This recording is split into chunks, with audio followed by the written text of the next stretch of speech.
আমি যেটাই বলছি, দায়িত্ব নিয়ে বলছি, নাসিরউদ্দিন পাটোয়ারি গাঁজা খায় এবং ক্যাম্পাসে থাকাকালীন সময়ে সে বাম রাজনীতি করতো। সে মানে মূলত করতো শিবির, কিন্তু গাঁজা খেয়ে নেশা করে তাকে পরীক্ষায় উত্তীর্ণ হতে হয়েছে যে সে বাম রাজনীতি করে। প্রতিদিন বাসা থেকে নেশা করবে আর জনসভায় গিয়ে বাসা থেকে নেশা করবে লাইনটা, আর জনসভায় গিয়ে বাংলাদেশের সরকার প্রধান, স্বরাষ্ট্রমন্ত্রী থেকে শুরু করে বাংলাদেশের সকল মন্ত্রীর নাম নিয়ে গালিগালাজ, মির্জা ফখরুল ইসলাম আলমগীরকে নিয়ে যে ভাষায় কথা বলেছে। এরপর যদি নাসিরউদ্দিন পাটোয়ারি ঠাকুরগাঁও, যেখান থেকে তিনি নির্বাচন করেছেন মির্জা ফখরুল ইসলাম আলমগীর সাহেব, ওই এলাকায় গেলে তিনি কি আসলে খুব মানে যেভাবে যাবেন সেভাবে ফিরতে পারবেন? বিকেলের দিকে এনসিপির একজন নেতা জনাব সার্জির আলমের উপরে হামলা হয়েছে, নাসিরউদ্দিন পাটোয়ারির উপর হামলা হয়েছে, হবিগঞ্জের ঘটনা নিশ্চয়ই, এবং গণমাধ্যমে যে অভিযোগগুলো এসেছে যে বিএনপির কর্মীদের সাথেই এই ঘটনাটি ঘটেছে, এই হামলার পেছনে তাদের এনসিপির অভিযোগ হচ্ছে বিএনপির কর্মীরা। আর বিএনপির তরফ থেকে বলা হচ্ছে তারা প্রতিনিয়ত নানা উস্কানিমূলক কথাবার্তা বলছেন তাদের দলের চেয়ারম্যান প্রধানমন্ত্রীকে নিয়ে, সেটিও একটি কারণ। আপনি আসলে কিভাবে ঘটনাটি বিশ্লেষণ করেন, এটার পরে আমি আলোচনা। সবাইকে সালাম এবং শুভেচ্ছা।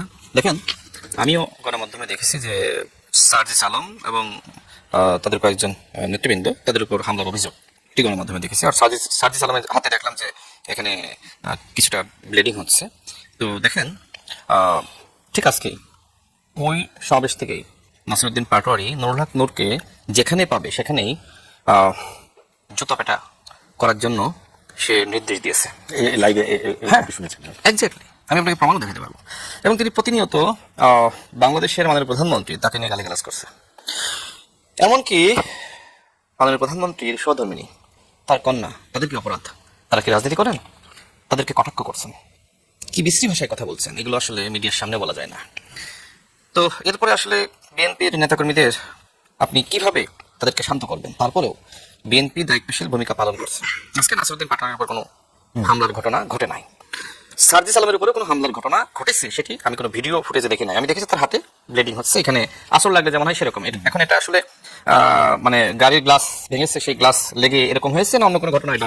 তবে এই ধরনের ঘটনা অনাকাঙ্ক্ষিত। আমি মনে করি এখানে যেহেতু আদি বাড়িবাস একসময় আমাদের সাথে রাজনীতি করেছে, সে পরবর্তীতে এনসিপির সম্ভাবনা দেখে এখানে যুক্ত হয়েছে, এই স্বাধীনতা তার আছে, যেভাবে আমি বিএনপিতে জয়েন করেছি, তাই না? এই স্বাধীনতা আমারও আছে। এখন প্রশ্ন হলো যে রাজনীতি করা, সমালোচনা করা আর গালিগালাজ করা, রাজনৈতিক ভারসাম্য নষ্ট করা, এটা কি এক? এই স্বাধীনতা কি নাসিরউদ্দিন পাটোয়ারির আছে? প্রতিদিন বাসা থেকে নেশা করবে আর জনসভায় গিয়ে বাসা থেকে নেশা করবে লাইনটা, আর জনসভায় গিয়ে বাংলাদেশের সরকার প্রধান, স্বরাষ্ট্রমন্ত্রী থেকে শুরু করে বাংলাদেশের সকল মন্ত্রীর নাম নিয়ে গালিগালাজ। দেখেন, বিএনপির সংগ্রামী মহাসচিব, আওয়ামী লীগের নেতৃবৃন্দ অনেক সময় তার সমালোচনা করতে গেলে ভাবে, আমার মনে হয় যে জামাতের নেতৃবৃন্দ অনেকটা ভাবে, কিন্তু এই নাসিরউদ্দিন পাটোয়ারি সর্বশেষ বিএনপির সংগ্রামী মহাসচিব মাননীয় মন্ত্রী মির্জা ফখরুল ইসলাম আলমগীরকে নিয়ে যে ভাষায় কথা বলেছে। এরপর যদি নাসিরউদ্দিন পাটোয়ারি ঠাকুরগাঁও, যেখান থেকে তিনি নির্বাচন করেছেন মির্জা ফখরুল ইসলাম আলমগীর সাহেব, ওই এলাকায় গেলে তিনি কি আসলে খুব মানে যেভাবে যাবেন সেভাবে ফিরতে পারবেন? যারা মির্জা ফখরুল ইসলাম আলমগীরকে ভোট দিয়েছে, তাদের জনগণের প্রতিনিধি হিসেবে নির্বাচন করেছে, তাকে যদি আপনি বলেন আরে আপনি তো মন্ত্রী হওয়ারই যোগ্য না, আপনাকে কিসের রাষ্ট্রপতি, এই ভাষায় কথা বলার পরে এগুলোকে আপনি জি না না আমি একটু বলি রাশেদ, মানে এগুলো কথা বলছিলেন। হ্যাঁ হ্যাঁ, এটা তো সবাই জানে, এটা সবাই জানে, জিজ্ঞেস করেন। আমি আগে চ্যালেঞ্জ করেছিলাম, আমি যেটাই বলছি দায়িত্ব নিয়ে বলছি, নাসিরউদ্দিন পাটোয়ারি গাঁজা খায় এবং ক্যাম্পাসে থাকাকালীন সময়ে সে বাম রাজনীতি করতো। সে মানে মূলত করতো শিবির, কিন্তু গাঁজা খেয়ে নেশা করে তাকে পরীক্ষায় উত্তীর্ণ হতে হয়েছে যে সে বাম রাজনীতি করে। মানে এমন একটা অবস্থা, মানে শিবির থেকে বাম হলে যা হয় আদর্শচ্যুত হয়। আমি যারা প্রকৃতপক্ষে বাম প্রগতিশীল রাজনীতি করে আমি তাদের কথা বলছি না, তাদের নিয়ে আমার কোনো সমালোচনা নাই। আমি তাদেরকে বলবো যে আপনারা আমার এই বক্তব্যে ভুল বুঝেন না। মূলত নাসিরউদ্দিন পাটোয়ারি মানে পরীক্ষিত বাম হওয়ার জন্য সে এই কাজগুলো করেছে। আচ্ছা, যাই হোক, আমি এই জায়গায় আপনাকে একটু থামে, যেহেতু অনেকগুলো বিষয় মানে এসছে, আমি একটু এনসিপি সিনিয়র যুগ্ম আহ্বায়ক আরিফুল ইসলাম আদিব আপনার কাছ থেকে শুনতে চাই আজকের ঘটনাটি আপনারা কিভাবে পর্যবেক্ষণ করেছেন এবং আপনাদের কাছে কি তথ্য আছে।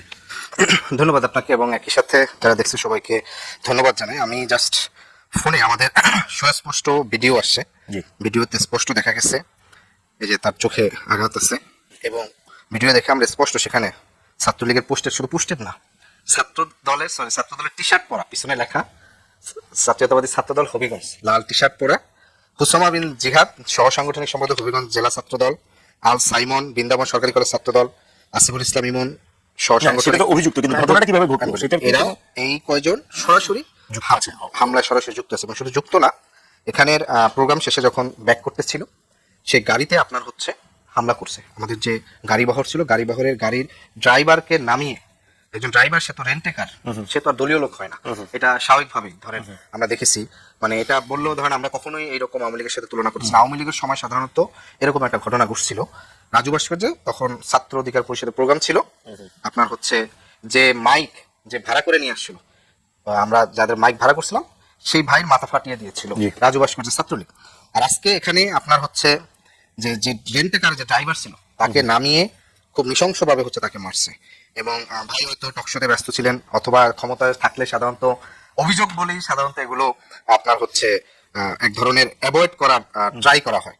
তো সেই জায়গা থেকে এখানে স্পষ্ট আছে আমাদের কাছে ভিডিও, এখানে পুলিশ সামনে দাঁড়িয়ে রয়েছে। পুলিশ ঘটনার সূত্রপাতের কোনো তথ্য কোনো ধরনের না, এখানে প্রোগ্রাম শেষে যেতে গেছে, এখানে সূত্রপাতের তো কোনো ইয়ে নাই যে আপনি বলছেন যে পুরোপুরি হামলা একেবারে টার্গেটেড করে। আপনার আমাদের একটা ছেলে, স্কুল এর ছেলে, তার একেবারে আপনার হচ্ছে এটার কি বলে মানে চোখে একেবারে রডের আঘাত, মানে তার চোখ নিয়ে এক ধরনের আশঙ্কা তৈরি হয়েছে।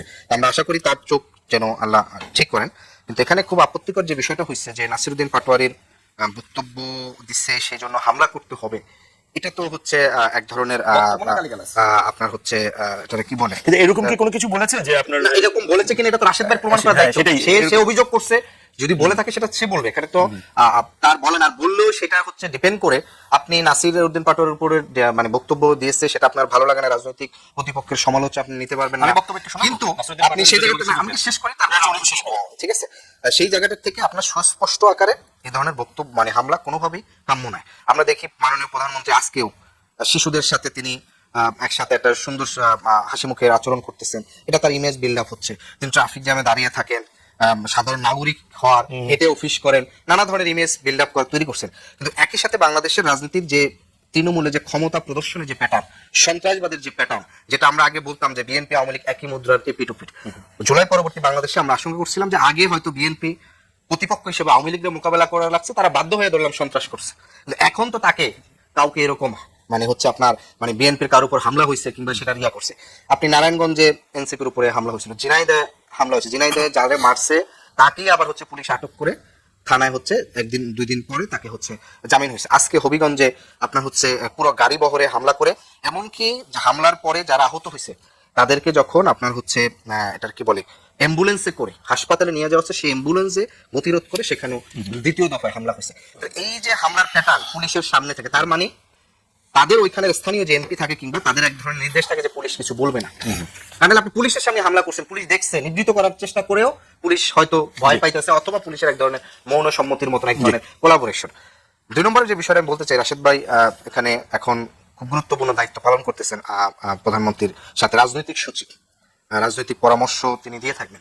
কিন্তু তিনি যদি সরাসরি এরকম এক ধরনের পুরো একটা রাজনীতির প্যাটার্ন এভাবে তিনি সমালোচনা করেন যে একজন নাম ধরে যে তিনি অমুক কিছু করেন, এখন আমি তো ভাই আমি রাজনৈতিক শিষ্টাচার জায়গায় তার কথা বলতে পারবো না, এটা বলা যায় না।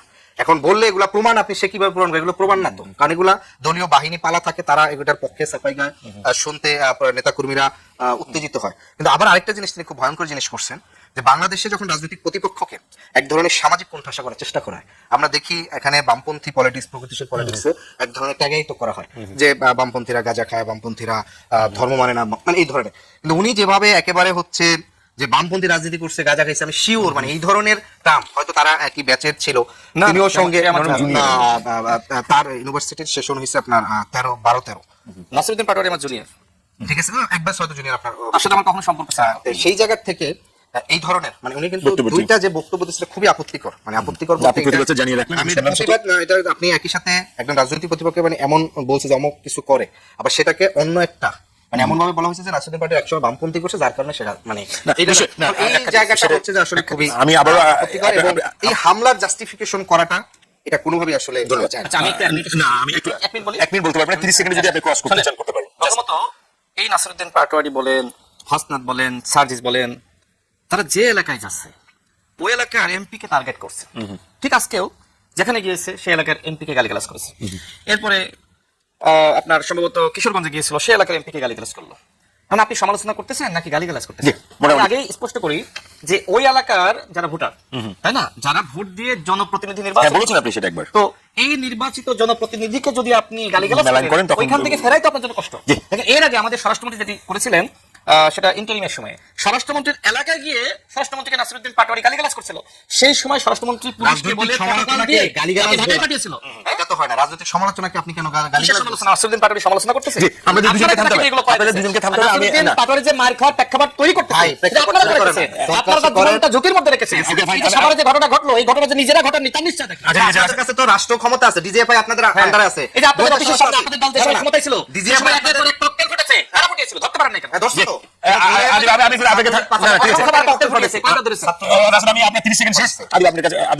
কাফি রতন, আপনার কাছ থেকে আমি শুনতে চাই, আমরা আজকে শিরোনামটা রেখেছি জুলাইয়ের ঐক্য তখন বনাম এখন। আপনি তো মোটামুটি দেখলেন প্রথম রাউন্ডটাতে। তো এই 2 বছরের মধ্যে এই বিভেদের মূল কারণ হিসেবে আমরা কিছু বলার চেষ্টা করছি। ক্ষমতার মধ্যে এক ধরনের পরিবর্তন হয়েছে এবং একটা রেজিম, এখানেও তো একটা রেজিম চেঞ্জ হয়েছে। কারণ তখন জুলাইয়ের আগে 2 দলই আসলে এক অর্থে রাষ্ট্র ক্ষমতায় ছিল না, সো তারা কম্পিট করেছে। এখন মূল কারণ কি ক্ষমতা, নাকি এর পিছনে অন্য কিছু আছে জুলাই ঐক্যের মধ্যে এখন যে আমরা যে বিভেদ দেখতে পাচ্ছি? ধন্যবাদ আপনাকে। জুলাই ঐক্যের যে বিষয়টা, সেটা তো হচ্ছে ওনারা যেই ঐক্যর কথা বলছেন, ওনারা সবাই বিশ্ববিদ্যালয়ে ছিলেন, ছাত্র ছিলেন। আমরা তো বিশ্ববিদ্যালয়ে ছিলাম না, আমরা রাজনৈতিক অঙ্গনে ছিলাম। আমরা যেভাবে জুলাইকে দেখি, ওনারা হয়তো সেভাবে জুলাইকে দেখেন না। এবং ওনারা পরস্পরের সাথে সম্পৃক্ত ছিলেন। হয়তো 5ই আগস্টের পরে বিভিন্ন জন বিভিন্ন রাজনৈতিক দলে চলে গেছেন, নিশ্চয়ই সেটার তাদের যার যার সুবিধা অনুযায়ী সেই সুবিধা অনুযায়ী তারা রাজনৈতিক দলে গেছেন। রাষ্ট্র নির্বাচনের মধ্য দিয়ে না না মানে আমি বললাম যে নির্বাচনের মধ্য দিয়ে হয়তো বিএনপিতে গেছেন। এখন যেই রাজনীতি তাদের, সেটা একটা দক্ষিণপন্থী রাজনীতি। এবং আমি একটু প্রতিবাদ জানিয়ে রাখতে চাই, আশা যেভাবে বামপন্থীদের বিরুদ্ধে বলছে, মানে বামপন্থী হতে গেলে গাঁজা খাইতে হয়, সেটা আপনি বলছেন। এটা তো খুবই অফেন্সিভ ইস্যু। কারণ আমার জীবনে আমি কোনোদিন গাঁজা খাইনি। আমি ঢাকা বিশ্ববিদ্যালয় ক্যাডেট কলেজে পড়েছি, ছাত্র ইউনিয়ন করেছি, বিশ্ববিদ্যালয়ের ইকোনমিক্সে পড়েছি, কোনোদিন আমরা গাঁজা খাইনি। আমাদের প্রয়োজন পড়ে না এই বামপন্থী হবে গাঁজা। কিন্তু নাসিরউদ্দিন পাটোয়ারির যে হিস্ট্রি আমি জানি, সে তো অল আলং সে জামাত শিবির ছিল এবং সে আশ্রয় নিয়েছে, গুপ্ত হয়েছে। এবং এদের অনেকেই সার্জিস থেকে শুরু করে কি বলে ওই আপনার হাসতা থেকে শুরু সবাই গুপ্ত ছিল। এরা এভরিবডি ইজ গুপ্ত। তারা ছাত্রলীগের মানে আশ্রয় প্রশ্রয় ছিল। এবং কি ঢাকা বিশ্ববিদ্যালয় ভিপিজিএস তারা ছাত্রলীগের আশ্রয় প্রশ্রয় ছিল। ফলে গণ অভ্যুত্থানের বিষয়টাকে আরো একটু ওয়াইডার পার্সপেক্টিভে দেখতে হবে, বিশ্ববিদ্যালয়ের বাইরে এনে দেখতে হবে জিনিসটা। যদিও এটা কোটা ছাত্রদের কোটা আন্দোলন দিয়ে শুরু হয়েছে, কিন্তু কোটা আন্দোলন দেখেন আপনি 19 জুলাইয়ের পরে ছাত্ররা কোথায় ছিল? এই আন্দোলন ছাত্রদের কোনো ভূমিকা ছিল না। 19 জুলাই যখন কারফিউ দিল, তখন এটা জনগণ এই আন্দোলনের নেতৃত্ব নিয়ে আসছে, স্বতঃস্ফূর্ত জনগণ। আপনি ঢাকা শহরে 26 জন রিক্সা শ্রমিক জীবন দিচ্ছে, কয়জন ছাত্র জীবন দিচ্ছে বলেন? ঢাকা বিশ্ববিদ্যালয়ে কয়টা ছাত্র জীবন দিচ্ছে বলেন? একজন না। সুতরাং এইটাকে কেউ যদি দাবি করে এই আন্দোলন আমাদের আন্দোলন, এইটা অতিরিক্ত দাবি করা হবে। এইটাতে বাংলাদেশের একবারে শ্রেণী বিভাজন যদি দেখেন, যারা শহীদ হয়েছে, যারা 25,000 ছেলে মেয়ে যারা আহত হয়েছে, তাদের যদি শ্রেণী বিভাজন দেখেন, একবারে লোয়ার মিডল ক্লাস থেকে একবার লোয়ার ক্লাসের ছেলে। প্রাইভেট ইউনিভার্সিটির অনেক, আমি বলছি সেটা সংখ্যাটা দেখেন কত। আবু উত্তর ইউনিভার্সিটিতে 5 জন শহীদ হয়েছে। ব্র্যাক ইউনিভার্সিটি যেভাবে প্রাইভেটে টোটাল 28 জন। হ্যাঁ, মানে ব্র্যাক ইউনিভার্সিটি যেভাবে প্রতিরোধ গড়ে তুলছে, সেগুলো তো ডিফারেন্ট, একবারে আমাদের কল্পনার মধ্যেই ছিল না। কিন্তু এটার কি ছিল? এটা লক্ষ্য ছিল যে একটা নতুন বন্দোবস্ত তৈরি করবে, একটা নতুন ব্যবস্থা তৈরি হবে। সেই ব্যবস্থা কি আজকে এই যে আলোচনাটা হলো, সেটা কি নতুন ব্যবস্থা প্রমাণ দেয় কিনা? সেই পুরনো ব্যবস্থাই তো, সেই আওয়ামী লীগ, সেই বিএনপি, সেই আওয়ামী লীগ বিএনপি সংঘর্ষ, মানে বিএনপি মিছিল নিয়ে যখন ক্ষমতায় ছিল, আওয়ামী লীগ মিছিল নিয়ে গেলে আঘাত করা হতো, আক্রমণ করা হতো। বিএনপি ক্ষমতায় যখন ছিল, আওয়ামী লীগ মিছিল নিয়ে গেলে তাকে আক্রমণ করা হতো। আমরা দেখছি খালেদা জিয়া লং মার্চ করতে গেছে নারায়ণগঞ্জে, কিভাবে তাকে হলো মানে আক্রমণ করে, তাকে হলো কনফাইন করে রাখা হয়েছে, সেগুলো তো আমরা দেখেছি। সেই বন্দোবস্ত থেকে উত্তরণের জন্যই তো এই আত্মদান, এই জুলাই গণ অভ্যুত্থান, সেটা তো হয়নি।